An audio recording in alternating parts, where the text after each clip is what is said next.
जय हिंद। चलिए हम लोग बिहार स्पेशल में जो इतिहास को देख रहे थे उसके आगे को समझते हैं।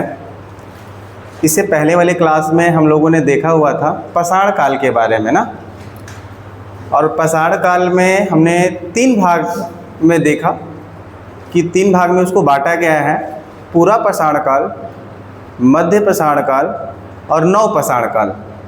जो कि पूरा पाषाण काल में पत्थरों का ही औजार बना के लोग अपने जीवन जीने का एक ही उद्देश्य था कि पेट भरना था, है ना। दूसरा मध्य पाषाण काल में भी पत्थरों का ही औजार देखने को मिल रहा था, और नव पाषाण काल में हम लोगों ने देखा कि पत्थरों के साथ साथ उन लोगों ने किसका, अस्थियों यानी हड्डियों का भी औजार बनाना शुरू कर दिया हुआ था। तो आगे इसके आगे क्या होगा, किस तरह इतिहास बढ़ रहा है, आइए समझते हैं। अच्छा, नव पाषाण काल आते आते लोग इकट्ठा होने लगे थे। लोग खेती से थोड़ा सा प्रचलित हो गए थे, खेती के बारे में जान चुके हुए थे, थोड़ा बहुत निवास आ गया था, थोड़ा बहुत एकता यानी एक जगह रहना सीख गए थे। जैसे मैंने बताया था कि जब शिकार के लिए जा रहे थे तो अकेले ना जाकर अब थोड़ा उनके अंदर डर आ रहा था कि हम लोग साथ में चले। जब साथ में जाते थे तो यहाँ से क्या हो रहा है, एकता आ रहा है, लोगों में क्या आ रहा है कि अपने आप में क्या आ रहे हैं, लोग समूह बना रहे हैं। समझ में आ रहा है कि नहीं आ रहा है। तब जाके शिकार कर रहे हैं। अब शिकार करने के दौरान उन्हें जंगलों में कई सारे फ्रूट्स मिल रहे थे, तो वो फ्रूट्स जो है, फल जो है, छिपाने के लिए वो मिट्टी में खोद कर डाल देते थे और फिर भूल जाते थे। यहाँ से उनको लगा कि यहाँ तो पौधा फिर बन गया, फ्रूट्स उगने लगा। तब इस प्रकार उन्होंने खेती से भी प्रचलित हुआ। खेती के बाद ये सोचा कि एक ऐसे जगह लगाया जहाँ पानी की भी सुविधा हो, जहाँ ये भी मिल जाए और अच्छा सा रह भी पाए। तब वो लोग रहना भी स्टार्ट कर दिया, मतलब निवास भी चालू हो गया। इसके बाद क्या हुआ, एक धातु का खोज हो जाएगा। उस धातु का नाम है तांबा। क्या नाम है? सबसे पहला जो धातु का खोज हुआ था तांबा। कौन सा धातु था जी? पहले तो हम ऊपर लिख दें बिहार हिस्ट्री।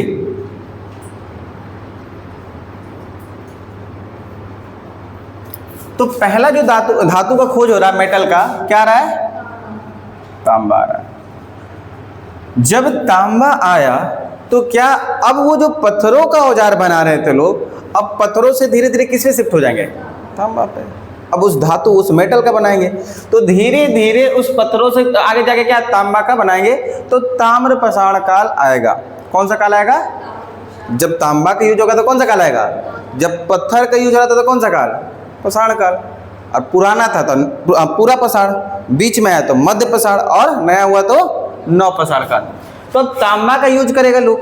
यही तांबा का यूज खेती में भी यूज करेगा। जो खेती करते थे उस खेती के औजार बनाने के लिए, जैसे आप लोग देखिए होगा पुराने में हल वगैरह होता था, तो अब उसी मेटल का, उसी तांबा का क्या बना रहा होगा, उस औजार को बनाएगा जिससे खेती भी बहुत बेहतरीन हो जाए। धीरे धीरे और आगे बढ़ेगा। अब लोग धीरे एक क्या करेगा, लोहा का भी खोज हो जाएगा, टीन बना देगा, बात समझ में आ रहा है, ब्रॉन्ज बना देगा। अब आगे जाते जाते ये लोग थोड़ा सा डेवलप होना स्टार्ट हो जाएगा, थोड़ा सा ये लोग क्या होगा, विकसित करना स्टार्ट होगा। जब विकसित किया तब एक शहर की ओर बढ़ा। जब नदी के किनारे रहने लगा तो धीरे धीरे अपने आप को क्या कर रहा है, विकसित कर रहा है। तब एक नदी के किनारे बसना स्टार्ट किया जिसका नाम था सिंधु नदी। क्या नाम था जी? सिंधु नदी। मतलब सबसे उसी समय हम लोग देखें कि जब फ्रूट्स वगैरह किया तो लोग क्या कर रहा था, नदी के सामने बसने का प्रयास। उस तरह से इन लोगों ने क्या किया, नदी की तरफ प्रयास किया बसने के लिए। और कौन सा नदी था? और इसको जानते भी हो सिंधु नदी को, अरे वही आपका मानसरोवर झील से निकल के पाकिस्तान। तो अब यहाँ पर जाके बसने का प्रयास कर रहा है। अब जब बसने का प्रयास कर रहा है, अब यहाँ पर अच्छा अच्छा घर बनाना स्टार्ट किया। घर बनाएगा, क्या बना रहा है, घर बना रहा है, नली बना रहा है, गली बना रहा है, रोड बना रहा है, साथ ही साथ रहने के लिए अपना घर बढ़िया बनाया, निवास बनाया, अन्नागार बनाया। अन्नागार यानी जब उस पत्थरों से अपना ये खेती के लिए कर रहा होगा, थोड़ा कम कर रहा होगा, ऐसे कर रहा होगा थोड़ा ज़्यादा, अनाज को रखने के लिए बैकअप के लिए जगह बनाएगा। कोई भी सामान बहुत ज़्यादा हो जाता है तो उसको रखने के लिए बैकअप बनाते हैं, अन्नागार उसको बोलते हैं। नहाने के लिए स्नानागार बनाया, स्विमिंग पूल अरे स्विमिंग पूल नहीं होता है, स्नानागार बनवाया कौन? सिंधु मतलब सिंधु नदी के किनारे जो रहने वाले लोग हैं। तब जब ये लोग रहने लगे, धीरे धीरे इतना विकास किया तो एक शहर के जैसा होने लगा, सिटी, हालांकि सुविधा मिलने लगा। इस प्रकार से इसको कहने लगे शहरी सभ्यता। क्या कहने लगे जी? शहरी सभ्यता। और ये शहरी सभ्यता किसको कहा जा रहा है? सिंधु नदी के किनारे जो मतलब बस रहे हैं, इसको बोलते हैं सिंधु घाटी सभ्यता। क्या बोलते हैं जी? सिंधु घाटी सभ्यता। तो एक सभ्यता का शुरुआत किया ये लोगों ने। जब एक गांव में एक जंगल से रहते रहते नदी के किनारे और नदी के किनारे रहते रहते निवास अपने आप में विकसित किया, तब जाके एक सभ्यता बनाया। सभ्यता का मतलब मैंने बताया था, जब लोग एक जगह इकट्ठा होते हैं, अपना एक नियम बनाते हैं, अपने संसाधनों को बढ़ाते हैं, तो उसको क्या बोलते हैं? सभ्यता। आया था सिंधु नदी किनारे, बसा, लोग हर चीज बनाना स्टार्ट किया। अब बनाने के बाद एक सभ्यता स्टार्ट हुआ जिसको बोलते हैं सिंधु घाटी इंडस वैली सभ्यता। इसी को ना हड़प्पा सभ्यता के नाम से भी जाना जाता है। इसी को किस नाम से जाना जाता है?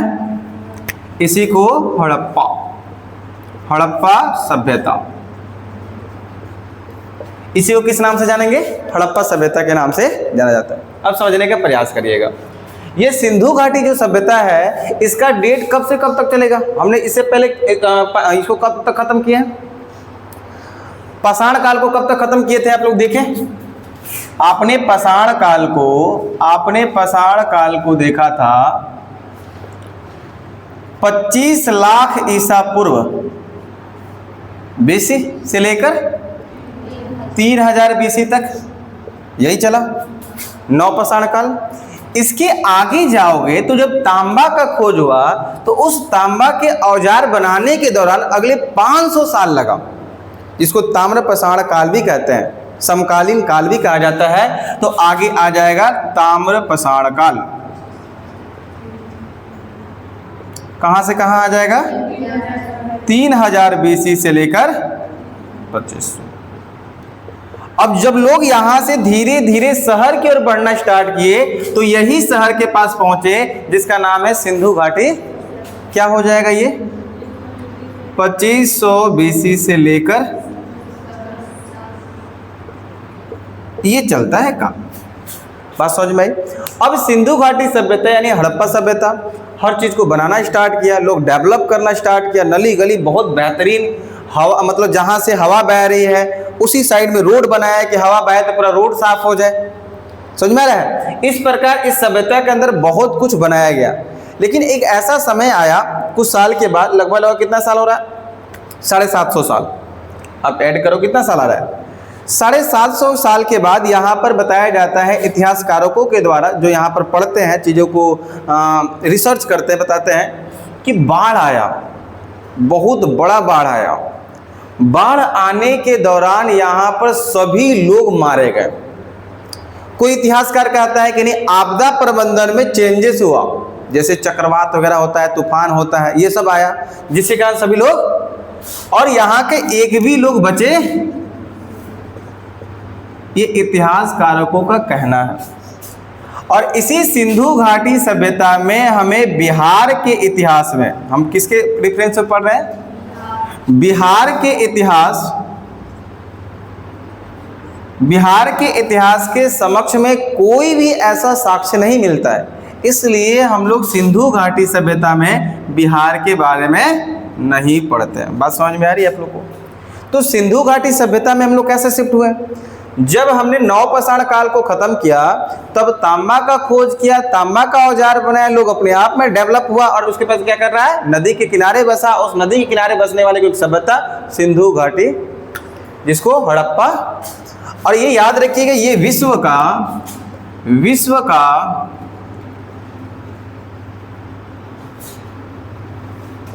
का सबसे पहला शहरी सभ्यता।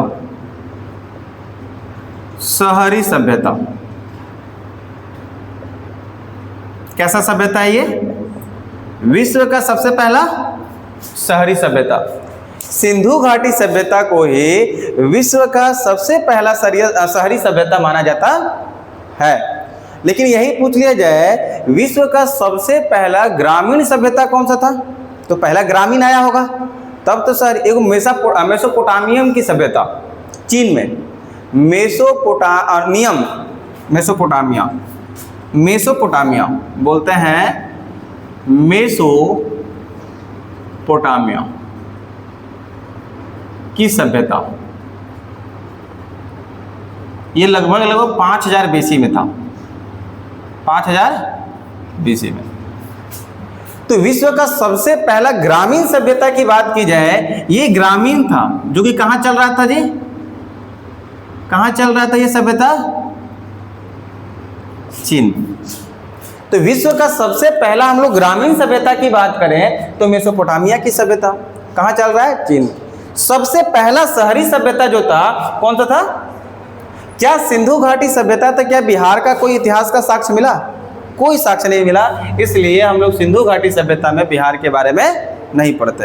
अब अगला आएगा कौन सा? 1750 के बाद एक अगला आएगा वैदिक काल। कौन आएगा? वैदिक काल। इसके बारे में थोड़ा सा लिख लो, मैं बोलूं? सिंधु घाटी सभ्यता लिखो पहले, सिंधु घाटी सभ्यता लिख के बगल में, सिंधु घाटी सभ्यता के बगल में ये देना है 2500 बीसी से लेके 1750 बीसी। अच्छा, ये बीसी को ना ऐसे भी लिख सकता है, ध्यान रखें, BCE इसको बोलते हैं बिफोर कॉमन ईरा, मतलब पहले का ईरा, ईसा मसीह के जन्म के पहले का। या बीसी को ये भी बोलता है बिफोर क्राइस्ट, बिफोर क्राइस्ट, पहले का। बात समझ में आई आप लोग को? चलिए लिखिए, सिंधु घाटी सभ्यता यह विश्व का सबसे पहला शहरी सभ्यता माना जाता है। इसे यह की जगह इसे कर ले तो ज़्यादा सही होगा। इसे विश्व का सबसे पहला शहरी सभ्यता माना जाता है,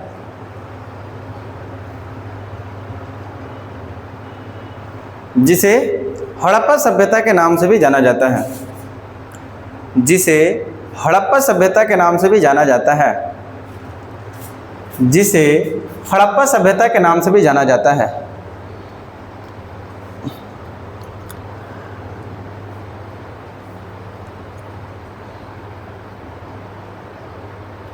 पैराग्राफ चेंज करके लिखेंगे, कई इतिहासकारों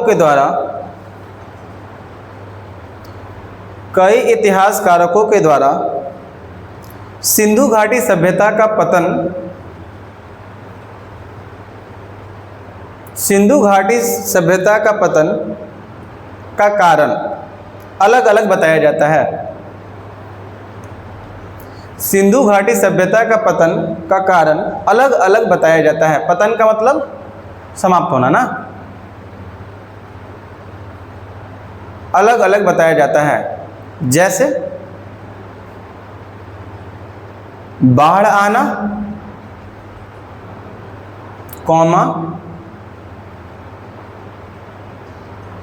आपदा में प्रबंधन होना, आपदा में प्रबंधन परिवर्तन होना, जैसे जो क्लाइमेट चेंज हुआ ना उसके कारण भी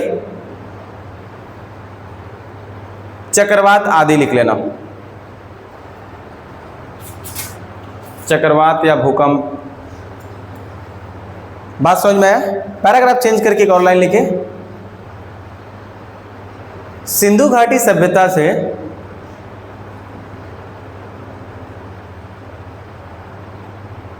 बिहार के इतिहास में किसी भी तरह का साक्ष्य नहीं मिलता है। सिंधु घाटी सभ्यता से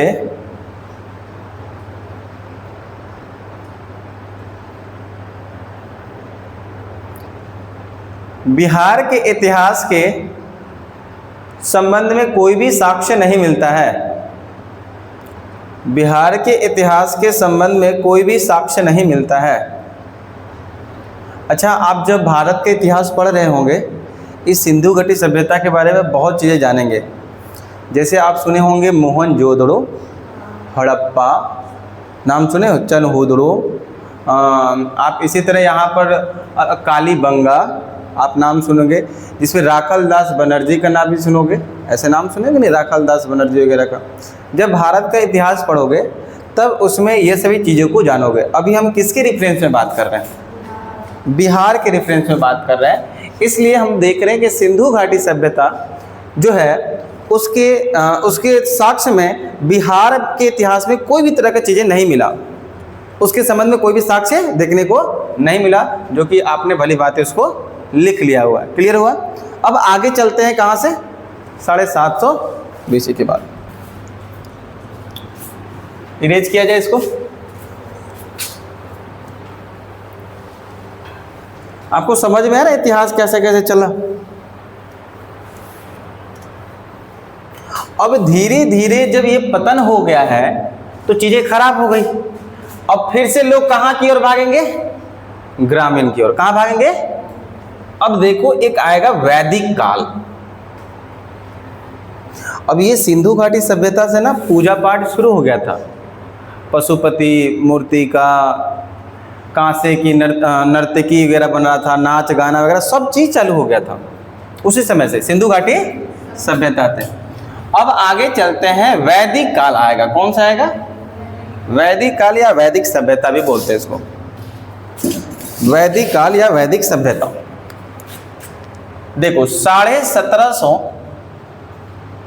BC से लेकर 1500 BC, समझना, डेट को समझते रहना। ये इतिहास में जो प्राचीन वाला है ना, देखो कैसे पढ़ना है इतिहास को, समझना।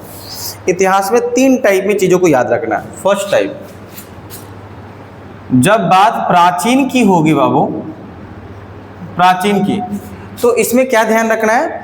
कुछ प्रसिद्ध घटनाएं को ध्यान में रखना है कि कहां कहां घटित घटना हुई है। तो कुछ प्रसिद्ध जो है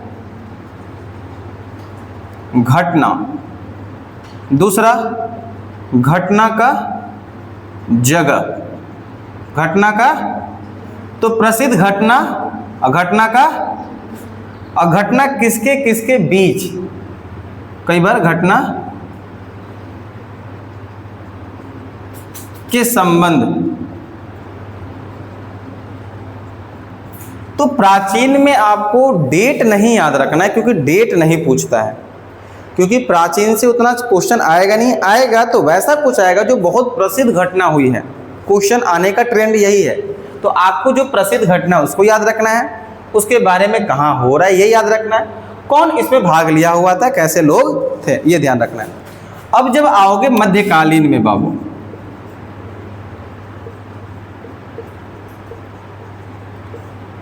मध्यकालीन में आओगे तो जो प्रसिद्ध घटना होगा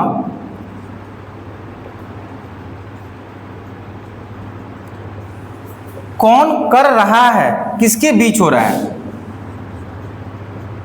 किसके, तो कोई तो लोग होंगे, उनका नाम ध्यान रखना है।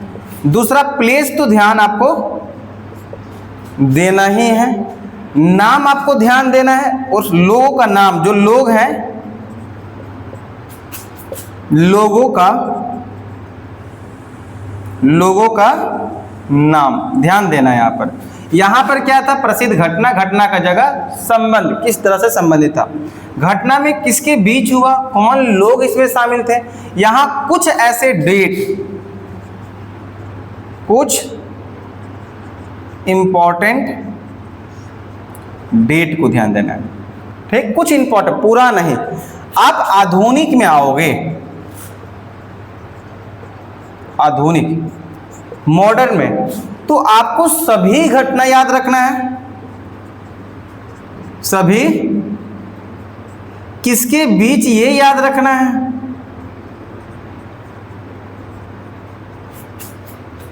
सभी डेट याद रखना है, सभी डेट, कौन लोग इसमें शामिल थे। ये तो आप आधुनिक में जाओगे तो ये सभी जगह याद रखना है, लोग याद रखना है, डेट याद रखना है, कौन कौन इसमें शामिल थे, ये सब। प्राचीन में ये सब चीजें नहीं, ओनली प्रसिद्ध घटना के बारे में जानो, कहाँ हो रहा है ये जानो, कैसे हो रहा है, क्या संबंध था ये जानो। आप मध्यकालीन में घटना देखना, किसके बीच हुआ ये देखना, कुछ ऐसे डेट जो काफ़ी प्रसिद्ध है उसको ध्यान में रखना, और ये आधुनिक में पूरा आपको ध्यान रखना है। इस तरह से इतिहास में सवाल आते हैं। अन्यथा आप तीनों इतिहास के बारे में सब चीज़ याद रखना चालू कर दें तो बहुत ज़्यादा आपके लिए ब्रॉड या फिर बहुत ज़्यादा भारी भरकम लगने लगेगा, क्योंकि उतना डेटा याद करना ही नहीं है। डेटा याद उसको करना है जो एग्जाम में आपके सवाल आए या बने। बात समझ में आया आप लोगों को कैसे याद करना है? क्लियर हुआ? समझ में आया? और बाकी ये सब जो चीज़ें बताई तो आपको एवरेज है ना, ये तो ऐसे ही ध्यान रहेगा। अगला देखो, इसको इरेज कर दिया जाए। हाँ देखिए, तो 250 साल तक जब लोगों का पतन हुआ सिंधु घाटी सभ्यता के अंदर, वो धीरे धीरे अब कहाँ बढ़ेंगे? फिर ग्रामीण की ओर। कहाँ बढ़ेंगे? अरे जितना डेवलप किया वो सब अब डेवलपमेंट खत्म हो गया धीरे धीरे, तो अब धीरे धीरे कहाँ भागेंगे? ग्रामीण। तो उसको भागते भागते आगे बढ़ते बढ़ते 250 साल लगा। कितने साल? तब जाके आगे आओगे 1500 ईसा पूर्व में, 1500 बीसी से लेकर 600 बीसी तक। और इस काल को ही हम लोग क्या बोलते हैं? वैदिक काल या वैदिक सभ्यता। वैदिक सभ्यता, वैदिक सभ्यता। और वैदिक सभ्यता कैसी सभ्यता? शहरी या ग्रामीण? शहर का पतन हो चुका है, अब कहाँ फिक्स हो रहा है लोग? ग्रामीण। तो क्या बोलेंगे? वैदिक सभ्यता कैसी सभ्यता है? कई बार क्वेश्चन पूछा गया है, ठीक है। ग्रामीण सभ्यता है। कैसी सभ्यता है जी? ग्रामीण सभ्यता होगा। अच्छा, ये वैदिक सभ्यता को ही दो भागों में बांटा गया है। कितने भागों में बांटा गया है? दो। जैसे यहां देखोगे इस डेट को दो भागों में। एक पहला 1500 बीसी से लेकर 1000 बीसी तक, 1000 बीसी से लेकर 600 बीसी तक। इसको नाम दिया जाता है, ध्यान दीजिएगा थोड़ा सा, इस वैदिक काल को नाम दिया जाता है नॉर्मल वैदिक काल।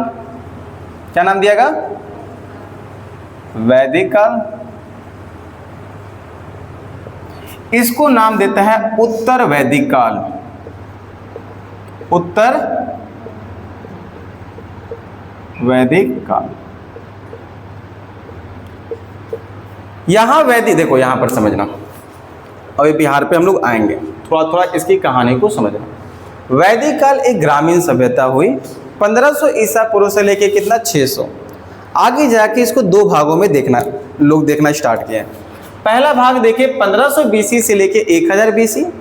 दूसरा भाग देख रहे हैं 1000 बीसी से लेके 600 बीसी। और जो यहाँ पर पहला जो है 1500 बीसी से लेके 1000 बीसी को क्या कह रहे हैं? वैदिक काल। 1000 बीसी से लेके 600 बीसी को क्या कह रहे हैं? उत्तर वैदिक काल। यहाँ पर जितने आर्य लोग आते हैं उस आर्यों के बारे में देखना शुरू करते हैं।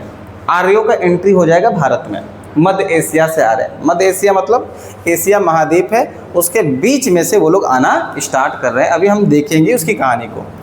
तो आर्य लोग जो आएंगे उनके बारे में जो देखना स्टार्ट करोगे वैदिक काल। जब आर्य लोग आए उनका भाषा क्या था? आर्य को आर्यन भी लोग बोलते हैं। संस्कृत उनकी भाषा क्या थी?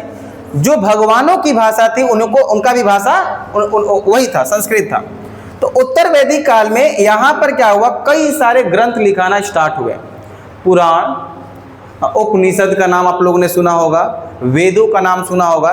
ये सभी वेद लिखाना स्टार्ट, मतलब कि ऐसा ऐसा क्या चीजें हुआ? ग्रंथ का जो हो गया तो निर्माण होना स्टार्ट हुआ। और इसी के बारे में उत्तर वैदिक काल में देखते हैं। तो मतलब वैदिक काल में सीधा सीधा कौन आ रहा है? आर्य लोग आ रहे हैं। कौन लोग आ रहा है? आर्य। तो वैदिक काल एक कैसी सभ्यता है?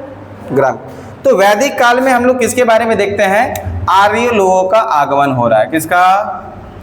आर्यो या आर्यन भी बोलते हैं इसको। क्या होता है? आर्यो, आर्य। इसको आर्य लिखिएगा या आर्यन।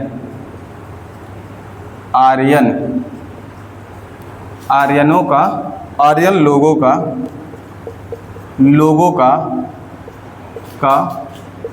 भारत में आगमन। भारत में आगमन। भारत में आगमन। कहां से आ रहे हैं? कहां से आ रहे हैं? मध्य, ध्यान रखिएगा सवाल पूछता है, मध्य एशिया।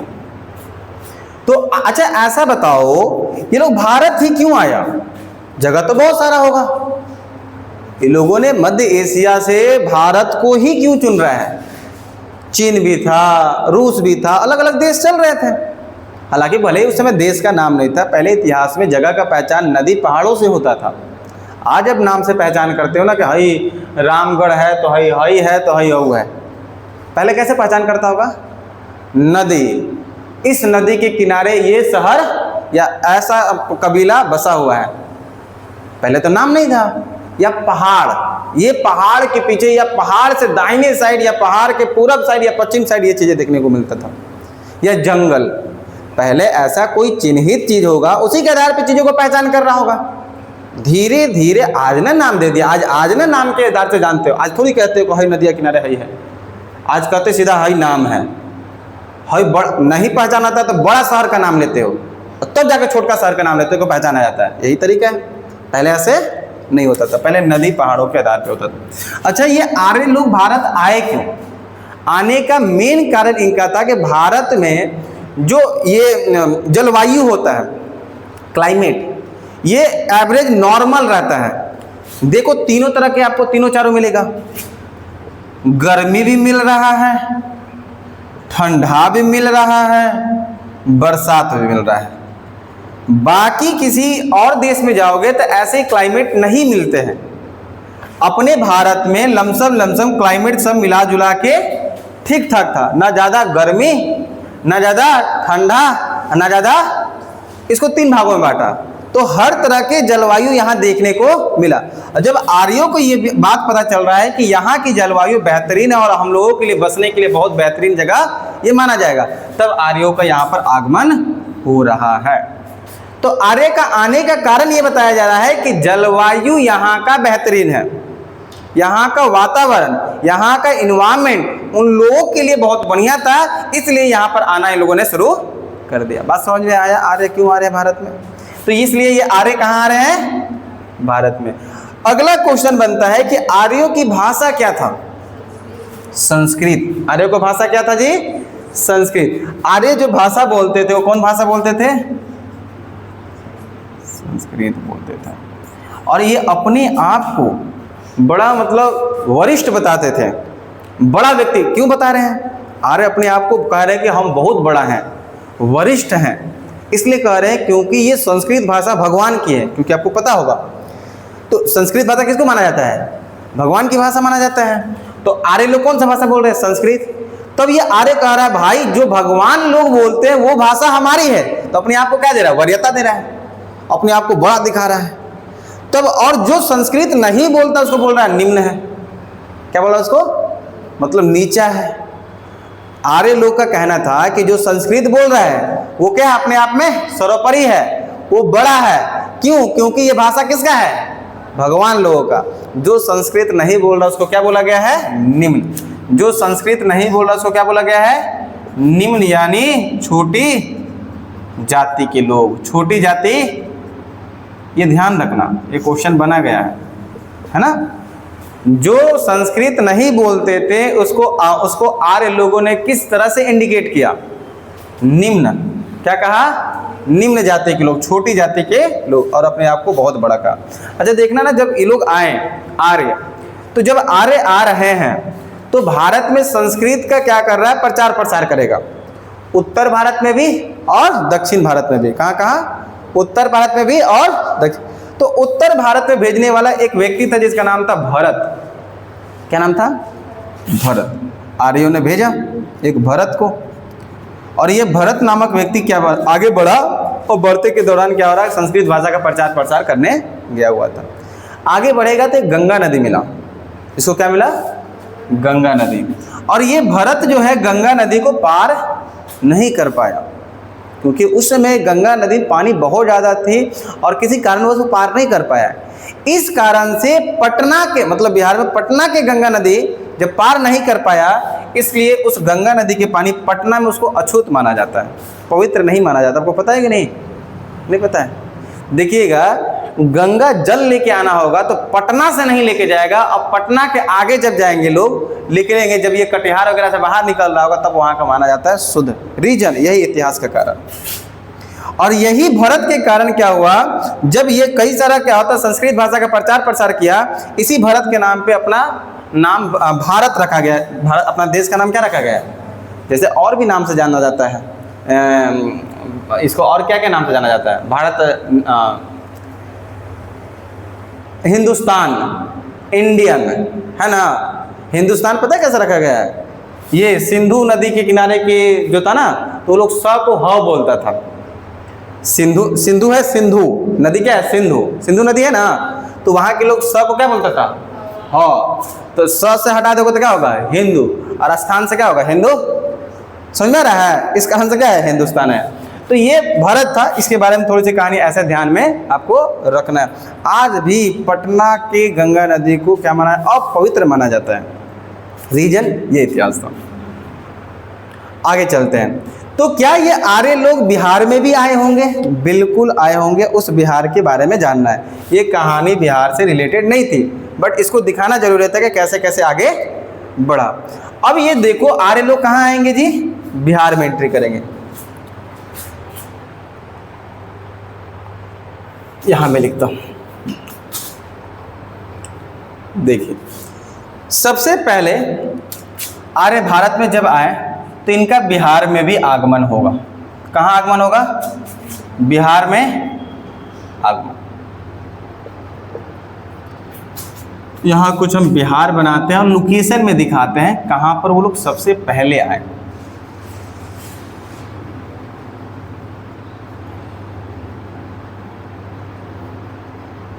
कुछ बिहार ऐसा है ना। तो ये बिहार में आर्यों को जब आगमन हो रहा है तो सबसे पहले ये आ रहे हैं उत्तर बिहार में।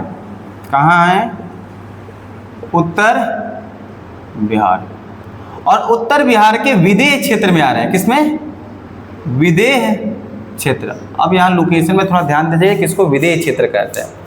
ये जो एरिया है मधुबनी, जिसको मिथिला कहते हैं, मिथिला या जानते हैं आप लोग, मिथिला, इसी को बोलते हैं विदेह क्षेत्र। क्या बोलते हैं इसको, विदेह क्षेत्र। तो आर्यों का सबसे पहले बिहार में जो आगमन हो रहा है, कहां पर हो रहा है, ये क्वेश्चन बनता है, उत्तर बिहार। उत्तर बिहार के कहां पर, विदेह क्षेत्र। और विदेह क्षेत्र कहाँ है, वर्तमान में जो बिहार का मिथिला क्षेत्र है, मधुबनी के आसपास के जो चीज है वहीं पर। इसी को बोलते हैं मिथिला। क्या बोलते हैं जी, मिथिला क्षेत्र। मधुबनी वाले क्षेत्र को क्या बोलते हैं, मिथिला क्षेत्र। तो ये क्लियर हुआ। तो सबसे पहले बिहार में आर्य कहाँ आ रहे हैं, सबसे पहले आपके आर्य बिहार में कहाँ आ रहे हैं, उत्तर बिहार। उत्तर बिहार, उत्तर बिहार में कहाँ पर, वर्तमान में जगह मिथिला क्षेत्र। मिथिला क्षेत्र का मतलब मधुबनी वाला साइड, मधुबनी के आसपास के एरिया को ही मिथिला क्षेत्र कहा जाता। अच्छा, इसकी जानकारी हमें एक ग्रंथ से मिलता है, ब्राह्मण ग्रंथ, जिसका नाम है शतपथ ब्राह्मण ग्रंथ। इसकी जानकारी, इसकी जो जानकारी मिली हमें आर्यों के बारे में, बिहार में जो जानकारी मिल रही है, कहाँ मिल रही है, यहाँ पहले समझो, मैं लाइन बाई लाइन लिखवा ही देता आप लोग को। देखो यहाँ पर, तो इसकी जानकारी सबसे पहले जो आर्य लोग आए, इसकी जानकारी कहाँ से मिल रहा है, एक ब्राह्मण ग्रंथ था, वही ग्रंथ जो वैदिक काल में इसका क्या हो रहा है, निर्माण किया जा रहा है। तो ब्राह्मण ग्रंथ जिसका नाम है शतपथ ब्राह्मण ग्रंथ। क्या नाम होगा, शतपथ। नाम सुने हो या नहीं, शतपथ ब्राह्मण ग्रंथ से इसका साक्ष्य मिलता है कि सबसे पहले जो आर्य आ रहे हैं बिहार के उत्तर बिहार में है, और उत्तर बिहार के जो कि वर्तमान में, तो ये कहां से पता चला, ये शतपथ ब्राह्मण ग्रंथ क्या है, जैसे आपने देखा होगा हिंदू धर्म में ये 4 वेद हैं। कितने वेद है, ऋग्वेद, सामवेद, यजुर्वेद और अथर्ववेद, पता है। तो ये जो यजुर्वेद है, जो यजुर्वेद है, उसी यजुर्वेद का एक ग्रंथ है जिसको बोलते हैं ब्राह्मण ग्रंथ, जिसमें नाम है शतपथ। एक तेतरे, एक शतपथ। तो शतपथ में ही, शतपथ ब्राह्मण ग्रंथ में ही क्या मिलता है, आर्यों की जानकारी मिलता है कि बिहार में कहां पर आए थे। ये डायरेक्ट क्वेश्चन पूछा जाएगा कि बताइए आर्यों की जानकारी बिहार में साक्ष्य जो मिला कौन से ग्रंथ से मिला, शतपथ। शतपथ ब्राह्मण ग्रंथ किसका है, तो कहेंगे ये किसका है जी, यजुर्वेद। क्या बोलेंगे, यजुर्वेद, यजुर्वेद के ब्राह्मण ग्रंथ, यजुर्वेद के ब्राह्मण ग्रंथ। ये किसका ग्रंथ है जी, यजुर्वेद का ब्राह्मण ग्रंथ। किसका ग्रंथ है, यजुर्वेद का ब्राह्मण ग्रंथ। यजुर्वेद का ब्राह्मण, यजुर्वेद जानते हो क्या होता है, अरे यजुर्वेद इसका दवाओं में, किसमें हो जाता है, दवाई वगैरह में यूज किया जाता है। हालांकि एक अर्थरवेद होता है, नाम सुने, जादू टोना, अरे वो सब ओझा ओझा नहीं बन जाता है, कुल अर्थरवेद पढ़ के बनता है, पता है कि नहीं आप लोगों को। अरे झाड़ फूक करने वाला जितना भी है ना, हिंदू धर्म में जो बता रहा हूँ, उसमें जितना भी लोग बनेंगे ना झाड़ फूक करने वाला जो मंत्र पढ़े, वो क्या पढ़ेगा, अर्थरवेद। और जो सारे गामा पाधानी सा 7 गो मतलब सुर आता है, ये सामवेद। और जितने भी मंत्र वगैरह हैं, चाहे आप इस मंत्र की बात करें जो सुबह सुबह पूजा करते, गायत्री मंत्र, गायत्री मंत्र या कोई भी मंत्र है, कोई भी आपका यहाँ पर देखना संस्कृत में मंत्र आया है, किससे है, ऋग्वेद। कौन सा सबसे बड़ा वेद कौन सा है, ऋग्वेद। इस प्रकार से एक यजुर्वेद है, और इसी यजुर्वेद का एक ब्राह्मण ग्रंथ है जिसका नाम है शतपथ ब्राह्मण ग्रंथ। और इसी शतपथ ब्राह्मण ग्रंथ से किसका साक्ष्य मिलता है, आर्यों का साक्ष्य मिलता है, जो कि कहाँ पर आए हैं, यार बात समझ में यहाँ तक। अगला देखो, इसी में देखा जाए एक ऋग्वेद है, और ऋग्वेद में आगे सुनोगे एक मगध। मगध नाम सुने होंगे, मगध अपने बिहार में था। ये महाजनपद में सबसे बड़ा महाजनपद है जिसका नाम है मगध। सम्राट अशोक, चंद्रगुप्त मौर्य, कौटल्य, चाणक्य, सब चीज नाम यहाँ देखने को मिलेगा आपको। सिकंदर, सेल्यूकस निकेटर, हर राजा के बारे में यहाँ पढ़ने को आपको मिलेगा। आपको सुने होंगे कि कलिंग युद्ध, इसी में सब चीज देखने को मिलेगा। तो जो मगध है, उस मगध को ही ऋग्वेद में क्या कहा है, कीकट। ये क्वेश्चन बन सकता है, यहां से एक ध्यान दीजिएगा।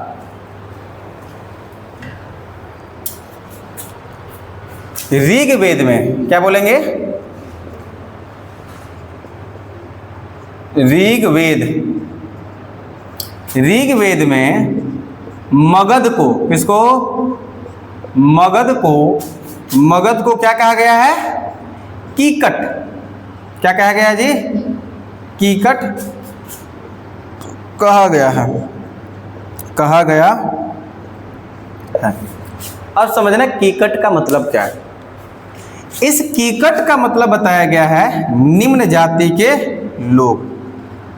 निम्न जाति के, निम्न जाति का मतलब बाबू छोटी जाति ना, उच्च मतलब बड़े जाति। तो ऋग्वेद में मगध को क्या कहा गया है, कीकट का क्या अर्थ है, बात समझ में आप लोग को। अगला देखा जाए, एक महाकाव्य है, और उसी महाकाव्य में 2 बड़े ग्रंथ आपको देखने को मिलेगा, महाभारत और रामायण। 2 किताब है, और रामायण का ही पाठ है। आपको पता होगा भगवत गीता किसका पाठ है, महाभारत या रामायण, नहीं पता आपको, हैं, महाभारत। देखना यहाँ समझो, तो एक महाकाव्य है, उसकी 2 भाग, एक महाभारत एक रामायण। तो महाकाव्य के रामायण में एक और जानकारी मिलता है कि जो विदेह के राजा थे जनक थे। कौन थे, इसको भी ध्यान में रखना है, इसी से बात जुड़ी है इसलिए मैं बता रहा हूं कि आपको ध्यान में रखना है कि महाकाव्य, क्या याद करेंगे, महाकाव्य के रामायण, महाकाव्य के आगे ये सब चीज़ें देखने को मिलेगा आपको। रामायण में क्या है, कितने सूत्र थे, कितने आगे बढ़े। हालांकि पहले शुरू 25,000 था, अभी लाखों में बढ़ा हुआ है, मतलब आते आते लाखों में। आगे पढ़ाऊंगा इस चीज़ों को। तो महाकाव्य के रामायण में विदेह के राजा किसको बताया गया है, विदेह के राजा कौन है जी, जनक। आपको इतनी बातें याद रखना है। आर्य में जो कि बिहार के संबंध में है तो बहुत ज़्यादा, लेकिन किसके बारे में पढ़ रहे हो? बात समझ में आ रहा है? क्योंकि बिहार में जो चीज़ें होगी उसी के बारे में देखोगे ना। जब भारत का इतिहास होगा तो भारत के बारे में देखना। बात समझ में आ रही है कि नहीं आ रही? तो हमने कुछ कुछ चीज़ें देखा यहाँ पर। सबसे पहला हमने देखा कि आर्यों का जो आगमन हो रहा है बिहार में, कहाँ पर होगा? उत्तर बिहार में होगा। उत्तर बिहार के किस क्षेत्र में होगा? तो विदेश क्षेत्र में होगा, जो कि वर्तमान में कौन सा क्षेत्र कहा जाता है? मिथिला। दूसरा, इसकी जानकारी हमें कहाँ से मिल रहा है? तो यजुर्वेद के एक ब्राह्मण ग्रंथ है जिसका नाम है शतपथ ब्राह्मण ग्रंथ। क्या नाम है इसका? शतपथ ब्राह्मण ग्रंथ। वहां से हमें इसकी जानकारी मिलती है। ग्रंथ का मतलब होता है किताब। ग्रंथ का मतलब क्या होता है? किताब। हालांकि संस्कृत भाषा में ग्रंथ किताब को क्या बोलते हैं? ग्रंथ। अगला देखो, ऋग्वेद में मगध को क्या कहा गया है? कीकट। क्या कहा गया है?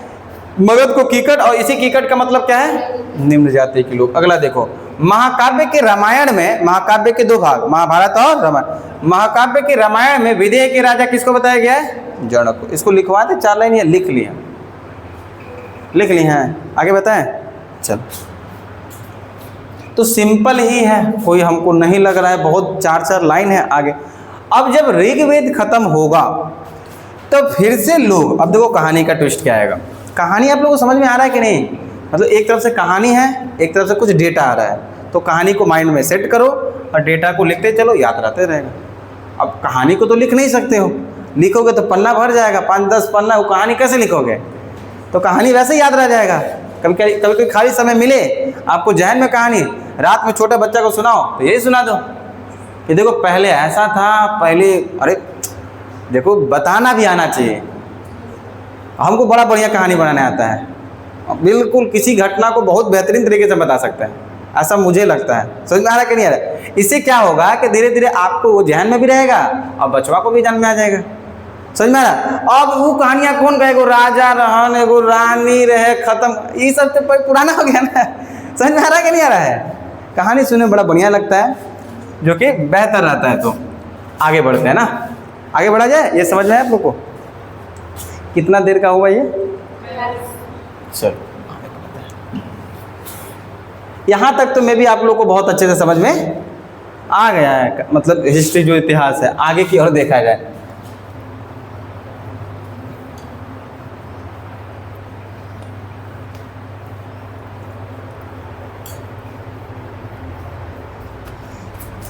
इसके बाद जब ऋग्वेद धीरे धीरे आगे बढ़ेगा तो जो लोग हैं अब इकट्ठा होना स्टार्ट फिर से होंगे। पहले क्या होता था?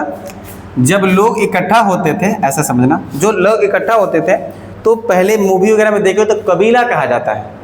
सुनो नाम कबीला, मूवी में सुनने को मिलेगा। ऐसे कुछ होते थे लोग, अपना झोपड़ी उपड़ी बना के रहते थे और उसको बोलते थे ये कबीला है, ये कबीला है, दूसरा कबीला उतना दूर है, तीसरा, ऐसा ऐसा करके। तो ऐसा क्या हुआ, फिर से लोग इकट्ठा होते हुए होने के बाद क्या बना? कबीला। और यही कबीले जब बड़ा होगा, एक यहाँ दे देते हैं, जब कबीला बड़ा होगा तो क्या बना? ग्राम। थोड़ा सा कबीला में लोग बढ़ते गए। तो पहला जो क्षेत्र था, लोग वहाँ इकट्ठा हुए, सब साथ हुए। कहानी को समझने का प्रयास करिएगा। उसको क्या बोले? कबीला या कबीला बोला जाता है, ऐसा कुछ बोला जाता है। और फिर उसमें लोग बढ़ते गए तो उसको बोलते हैं ग्राम। जब ग्राम भी बड़ा होगा तो बोलते हैं जनपद। मतलब जन, लोग का बोल दीजिएगा जन। जन से क्या होगा? जनपद। जब जनपद बड़ा होगा महाजनपद। इस प्रकार भारत में कुल 16 महाजनपद है। मैं डायरेक्ट बता सकता था महाजनपद आगे बढ़ता, लेकिन कहानी समझो कि पहले लोग फिर से इकट्ठा होना स्टार्ट किए। उस इकट्ठा हुए स्थान को कबीला बोला लोग। थोड़ा संख्या बढ़ा, उसको क्या बोला? ग्राम। तो ऐसे एक जगह नहीं हो रहा होगा, जनसंख्या तेजी से बढ़ रही होगी, वो अलग अलग जगह ऐसे हो रहा होगा तो ग्राम बना। और बढ़े लोग, उसका नाम दिया जन। और बढ़ा लोग, और बढ़ा लोग, और ऐसे अलग अलग भारत में कुल 16 महाजनपद हुए। कितने महाजनपद हुए? और जब एक महाजनपद बनेगा तो उस महाजनपद में रूल रेगुलेशन करने वाला, उसको चलाने वाला, आगे की ओर बढ़ाने वाला, दिशा निर्देश देने वाला, हुक्म करने वाला एक राजा बनाया जाएगा। और वही राजा बनेगा जो उसमें योग्य होगा राजा बनने के लायक, चाहे उसके पास धन हो, चाहे उसके पास टैलेंट हो, या फिर उसके पास नॉलेज हो, चालाकी करने आता हो, चाहे उसके पास बल हो, चाहे उसके पास अपना सेना हो या लोग हो, वही राजा बन सकता, आम आदमी नहीं बनेगा। तो अब क्या होगा, हर एक महाजनपद में अपना अपना क्या होंगे, राजा बनेंगे। अब उस राजा के अंदर से एक चीज़ें आएगा ऐसे करके कि अपने क्षेत्र को बढ़ाना है। होता है ना, राजा के अंदर लालच आएगी ना कि भाई अब अपना क्षेत्र कबीला इतना बड़ा है, जनपद इतना बड़ा है, तो क्यों नहीं दूसरा वाला जो जनपद है इसको मारा जाए और भगाया जाए और उसको अपना मिला। क्योंकि लोग के अंदर होड़ होती है, हम एक लाख का मालिक है तो हम 2 लाख का कैसे मालिक बने। कल 2 लाख का मालिक है तो 10 लाख का है तो एक होड़ तो रहता है ना अंदर से। वैसे राजा के अंदर था। राजा कह रहा है कि हम एक महाजनपद के राजा हैं, उसका दूसरा राजा है, क्यों नहीं उसको मार गिराया जाए और उसका भी राजा। समझ में आ रहा है कि नहीं आ रहा है। अब जब राजा बनेगा तो राजाओं में लड़ाई स्टार्ट हो जाएगा। अब यहाँ से अब लड़ाई स्टार्ट होना, तब ना धीरे धीरे राजा आ रहे हैं, लड़ाई कर रहे हैं। क्यों राजा लड़ाई करेगा, उसका होड़ होगा ना, ज़्यादा धन लूटना है, ज़्यादा जगह चाहिए, ज़्यादा लोगों में अपना वाहवाही हो, यही तो होना चाहिए, तभी तो राजा लड़ने। तो क्या जरूरी था लड़ने का। क्यों आ रहा है अरब देश से, क्यों आ रहा है तुर्क आक्रमणकारी, आया तो यही ना, धन लूटने आया, अपना खौफ बनाने आया, यही तो आया था। बात समझ में आ रहा है कि नहीं आ रहा है। तो अब यहाँ से शुरू हो जाएगा क्या, महाजनपद। बात समझ में आया आप लोग को, क्या शुरू होगा जी, महाजनपद। कब से होगा, 600 BC से, लगभग 340 BC, इसको छोड़ दो, बस 600 BC लिखो, इससे शुरुआत हो जाएगा। 600, अरे वहाँ ऋग्वेद कब खत्म हुआ, ऋग्वेद कह रहा हूँ यार, वैदिक काल कब खत्म हुआ, 600 ईसा पूर्व। अब क्या चालू हो जाएगा, कुल भारत में, पहले भारत बस इतना जितना देख रहे हो भारत नहीं था, पहले भारत में अफगानिस्तान था, है ना, पहले भारत में पाकिस्तान था, पहले भारत में बांग्लादेश था, पहले भारत में म्यांमार था। आज क्या चीज़ है, खाली भारत है। समझ में आ रहा है कि अखंड भारत, पहले के भारत क्या कहते हैं, अखंड भारत। पहले अफगानिस्तान अपना था, पाकिस्तान अपना था, म्यांमार अपना था, बांग्लादेश अपना था। धीरे धीरे लोग अपना अलग होते, फूट डालो अलग करो, फूट डालो अलग, ऐसा होता है ना। तो महाजनपद आया। कुल भारत में कुल कितने महाजनपद, 16। कुल कितने महाजनपद, 16 महाजनपद हुआ।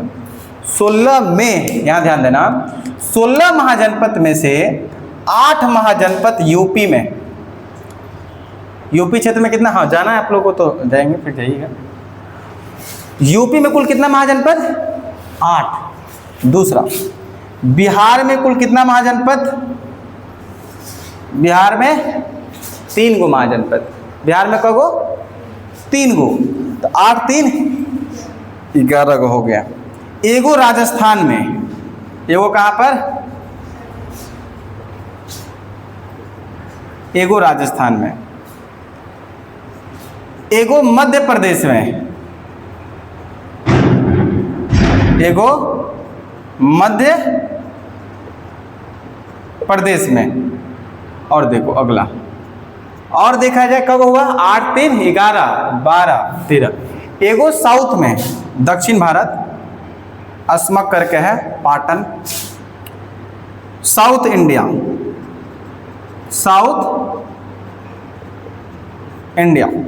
दक्षिण भारत। एगो कहाँ पर है, दक्षिण भारत में।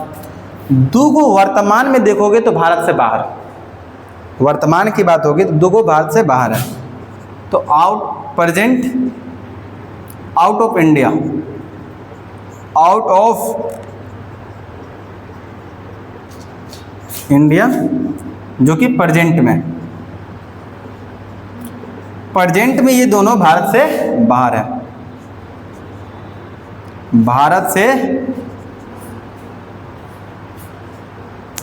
तो सबसे सबसे ज्यादा महाजनपद कौन सा, कहां पर है? उत्तर प्रदेश। सबसे ज्यादा महाजनपद उत्तर प्रदेश में। अच्छा देखो, भारत के बाहर जो दो था, एक था गंधार, नाम सुने हो कभी? एक होगा गंधार, एक होगा कंबोज। एक कंबोज और दूसरा गंधार। यही कंबोज की राजधानी तक्षशिला, जो पाकिस्तान में वर्तमान में एक यूनिवर्सिटी है, और यहीं पर आचार्य चाणक्य जो थे, यहीं पर प्रोफेसर हुआ करते थे, शिक्षा लेने गए थे, वहाँ पर पढ़ाने लगे। कंबोज की राजधानी तक्षशिला और गंधार की राजधानी पाटन,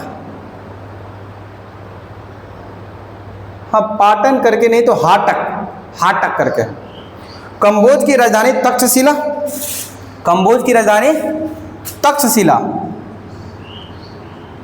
तक्षशिला और इसकी राजधानी हाटन करके है। तो ये वर्तमान में ये दोनों पाकिस्तान में हैं। इसलिए मैंने कहा कि भारत से बाहर, क्योंकि पाकिस्तान आज भारत का भाग नहीं है। बाकी साउथ इंडिया में एक ये सब देखोगे जब भारत का इतिहास पढ़ रहे होगे। मध्य प्रदेश में एक है अवंती, राजस्थान में एक है मत्स्यक, बिहार में 3, इसको हम लोग को डिटेल से देखना है। यूपी में 8 है, इसको हम लोग को देखने की आवश्यकता नहीं है, बस ऐसा ध्यान में रखना है। अब हम लोग को देखना है कि अपने बिहार में कुल 3 महाजनपद है। यहाँ तक लिखें आप लोग, यहाँ समझ में आया आपको? अगला देखो, इसको इरेज किया जाएगा। तो बिहार में कुल कितने महाजनपद? 3 हुआ। आइए लोकेशन में देखते हैं तीनों कहाँ कहाँ पर है, तीनों को समझा जाए।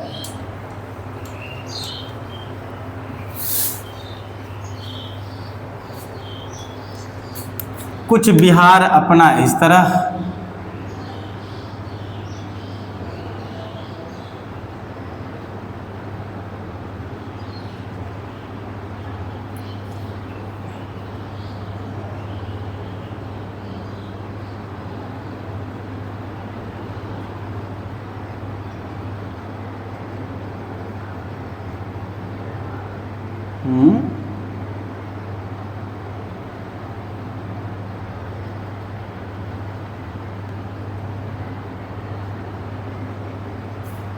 कुछ बिहार इस तरह है, टेढ़ा थोड़ा बन गया ऐसे, चलो कोई बात नहीं। यहाँ पर देखिए बिहार है, तो बिहार में कुल कितने महाजनपद हैं?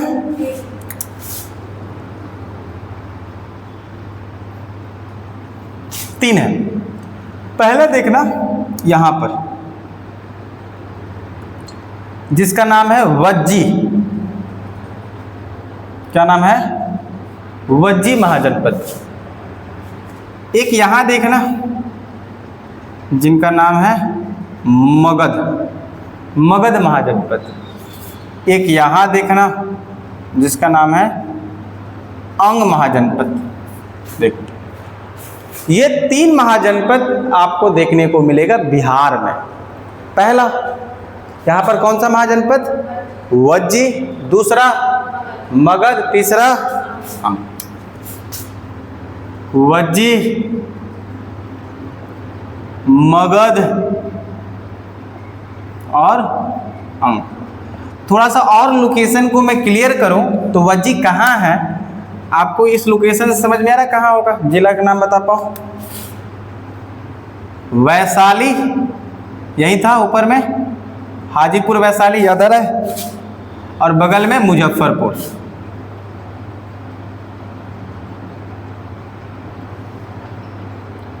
वैशाली और मुजफ्फरपुर। अंग देखोगे तो अंग में यहीं पर बगल में आपको मुंगेर, दूसरा देखोगे भागलपुर देखने को मिल जाएगा। मगध देखोगे तो भाई पूरा क्षेत्र ही घेरा हुआ है। पटना नालंदा, या आप पटना कहो, नालंदा कहो, गया जी कहो, क्योंकि मगध वाला बड़ा हुआ ना, गया जी हुआ, अरवल, जहानाबाद, ये सब चीज़ें देखने को मिलेगा। अरवल, जहानाबाद, ATC देख लेना। यहाँ पर जो बड़ा था इसलिए याद आपको जिला देखने को मिलेगा। आपको याद होगा कि मैंने बिहार में कुल 5 भाषा बताया था। आप लोग क्लास में बताया था बिहार में कुल कितनी भाषा बोली जाती है? बिहार में कुल कितनी भाषा बोली जाती है? 5। अरे बताया था कि नहीं इस क्लास में? हैं? देखो, बिहार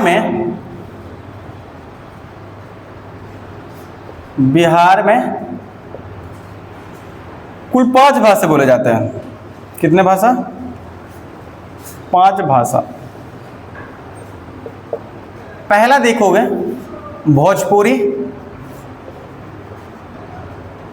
मैं इसलिए बता रहा क्योंकि ये दोनों इससे रिलेटेड है। भोजपुरी, दूसरा मगही, तीसरा मधुबनी। मिथिला क्षेत्र में बोला जाता है मधुबनी।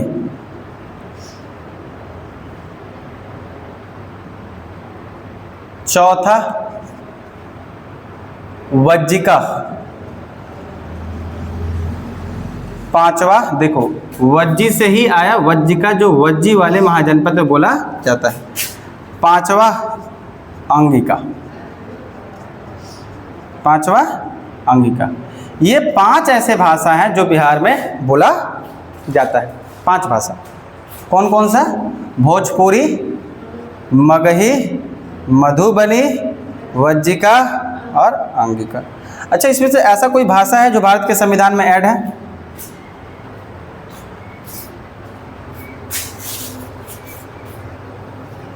भारत के संविधान में जो 22 भाषा है उसमें से ऐसा कोई 5 में से भाषा है जो ऐड है? यस या नो बताइए। भोजपुरी बिल्कुल नहीं है, मगही नहीं है, मधुबनी भी नहीं है, बोडो, डोगरी, मैथिली, संथाली है, मधुबनी भी, वज्जिका कोई भी नहीं। बात समझ में आई आप लोगों को? अब यहाँ पर देखना, ये 3 महाजनपद है और ये तीनों महाजनपद को कल अगले क्लास में लोग देखने का प्रयास करेंगे, जो कि कौन कौन सा है? वज्जी, अंग और मगध। यहाँ तक लिखिए आप। तो ठीक है, आज की क्लास हम लोग यहीं तक रखते हैं। नेक्स्ट क्लास में इसके आगे मिलते हैं, महाजनपद को देखेंगे, बिहार में जो 3 महाजनपद है। चलिए, जय हिंद।